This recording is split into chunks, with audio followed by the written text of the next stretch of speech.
الفنان سراج منير هجر الطب من أجل الفن. أول فنان مصري يمثل في هوليود. ابن الزوات سراج منير واحد من أباطرة الفن، قدم العديد من الأعمال الفنية التي أسعدت المشاهد العربي. سراج منير الذي ترك بصمات كبيرة في أعمال فنية كان مثقف ومطلع، عرف بحبه للقراءة، وكان من أكثر فناني عصره إلماما بقواعد اللغة العربية وأصول النحو. سافر عدة دول من أجل تقديم العروض المسرحية، وهو شقيق المخرج فطين عبد الوهاب والمخرج حسن عبد الوهاب. اسمه مركب، اسمه سراج منير.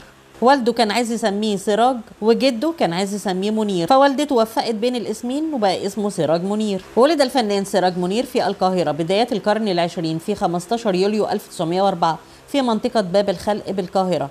والده عبد الوهاب بيك حسن يعمل مدير بوزارة المعارف، وفي ذلك الوقت أتم سراج منير دراسته الثانوية في المدرسة الخيدوية، والتحق بعدها بكلية الطب لدراسة علوم الطب بألمانيا، إلا إن حبه وعشقه للفن غلبه أثناء وجوده بألمانيا.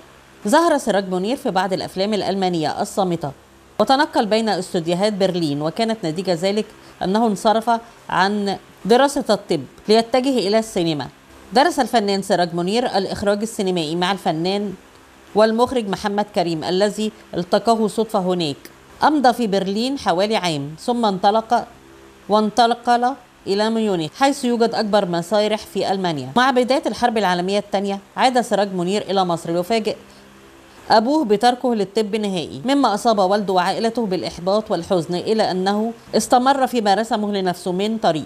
عاش طيلة حياته لن ينسى أنه ابن الأكابر، كان يعيش في صراع بين عائلته التي وصلت لأعلى المراكز ولمهنة المشخصات التي عمل بها، والذي كان ينظر لها الكثير نظرة دونية. انضم الفنان سراج منير إلى فرقة رمسيس مع يوسف بيك وهبي، ثم تنقل في عدة فرق حتى استقر به الحال في فرقة نجيب الريحاني، والتي كان له دورا كبيرا في سد بعض من الفراغ الذي تركه نجيب الريحاني بوفاته. فرقة نجيب الريحاني اتعرف على ميمي شكيب اللي شافها من قبل في فيلم ابن الشعب سنة 1934. تزوج الفنان سراج منير من الفنانة ميمي شكيب بعد قصة حب كانت حديث الوسط الفني في ذلك الوقت، وتم الزفاف سنة 1942، وظل زواجهم قائمة حتى رحيل الفنان سراج منير عن الحياة سنة 1957. واعتبر هذا الزواج في وقته أحد أقوى الارتباطات الفنية، حيث كان زواجا مبنيا على التفاهم والحب والاحترام بين النجمين الكبيرين في تلك الفترة، وخاصة أنه استطاع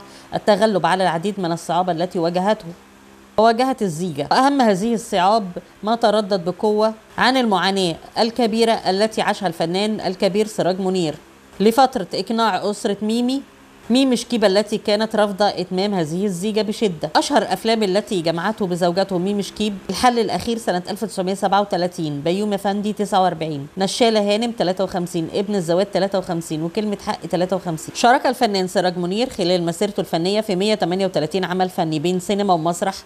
أخرج 5 مسرحيات، كان آخر مسرحية له اللي عايش يا ما يشوف، كما أنه قدم ما يقرب من 100 فيلم، أولها فيلم صامت بعنوان زينب سنة 1930، وأشهرها فيلم عنتر ولبلب مع شكوكو الذي حقق نجاحا جماهيريا كبيرا في ذلك الوقت وإلى وقتنا هذا وقت إذاعته على القنوات المختلفة. اشتهر سراج منير بتقديم دور الأب والزوج خفيف الظل وأحيانا المغلوب على أمره، ولكن للأسف ظل سراج منير يلاحقه الندم على تركه مجاله للطب، خاصة أنه كان من عائلة أرستقراطية يعتلي أبناؤها أعلى المناصب، فحاول جاهدا إثبات نفسه عن طريق الفن، الطريق الذي اختاره لنفسه، إلى أن الرياح تأتي بما لا تشتهي السفن. تدهورت أحواله السينما المصرية في بداية الخمسينات، وخاصة بعد 52 حاول دخول الإنتاج السينمائي، فأنتج فيلم حكم أرقوش سنة 53، إلى أن الفيلم فشل ذريع ولم يحقق النجاح المرجو. الفيلم ده كان وقتها تكلفته 40,000 جنيه. حاول الفنان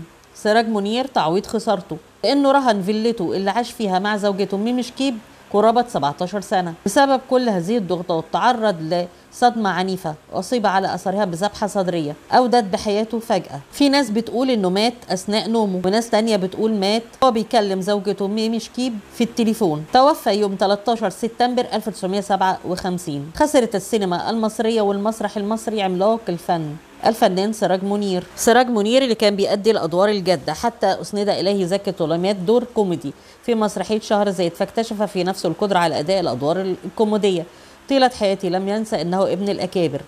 من أشهر أفلامه الشاطر حسن، تمر حنة، لحن الخلود، سيدة القطار، وغيرها من التراث الفني المحترم. فهو بالفعل عملاق من عمالقة الفن المصري، الفن العربي. رحم الله الفنان الكبير سراج منير وتغمده بكامل الرحمة والمغفرة.